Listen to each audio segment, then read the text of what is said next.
Sets are one of the most fundamental ideas in mathematics. Before we study relations, functions, probability, or calculus, we first need to understand what a set is. A set is simply a well-defined collection of objects. The words well-defined are very important because for any object, we should always be able to say clearly whether it belongs to the set or not. There should never be confusion. For example, the set of vowels in the English alphabet is well defined because every letter is either a vowel or not. We can write it as a E, I, O, U. But a collection like beautiful paintings is not a set because beauty is different for different people. Since there is no fixed rule, it is not well defined. The objects inside a set are called elements. If an element belongs to a set, we say it belongs to the set. Remember, the order of elements does not matter. The sets 1, 2, 3, and 3, 2, 1 are exactly the same. Repeating an element also makes no difference. So 1, 1, 2, 3 is still just 1, 2, 3. Sets are represented in two standard ways. The first is the roster form, where we simply list every element inside curly brackets.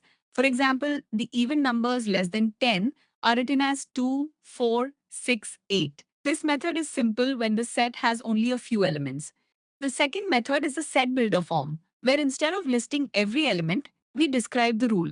For example, the natural numbers less than or equal to 5 can be written as x. X belongs to n. X is less than or equal to 5. Both forms describe the same set, only the representation is different. Sets can also be classified into different types.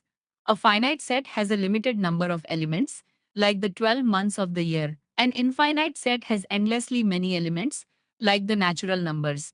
Another important type is the empty set, which contains no elements at all. It is represented by or the symbol phi. Do not confuse the empty set with the set 0. The empty set has no elements, while 0 contains one element, namely 0. Now let us understand subsets, one of the most important ideas in this chapter. A set B is called a subset of A if every element of B is already present in A. For example, if A equals 1, 2, 3, 4, 5 and B equals 2, 4, then B is a subset of A because both elements are present in A. But if C equals 2, 6, then C is not a subset because 6 is not in A. Even one extra element is enough to make it not a subset. Think of a library containing many books. If you choose only the mathematics books, your collection is a subset of the library because every chosen book already belongs to it. Two important facts are always true. Every set is a subset of itself, and the empty set is a subset of every set. Finally, we have the power set, which is simply the collection of all possible subsets of a set. For example, if A equals 1, 2, then its subsets are 1, 2, and 1, 2. So the power set contains 4 subsets. There is also a useful formula. If a set has n elements, then the total number of subsets is 2. So a set with 2 elements has 4 subsets, while a set with 3 elements has 8. To summarize, a set is a well-defined collection of objects represented using either roster form or set builder form. Sets may be finite, infinite, or empty. A subset contains only elements already present in another set, and the power set contains every possible subset.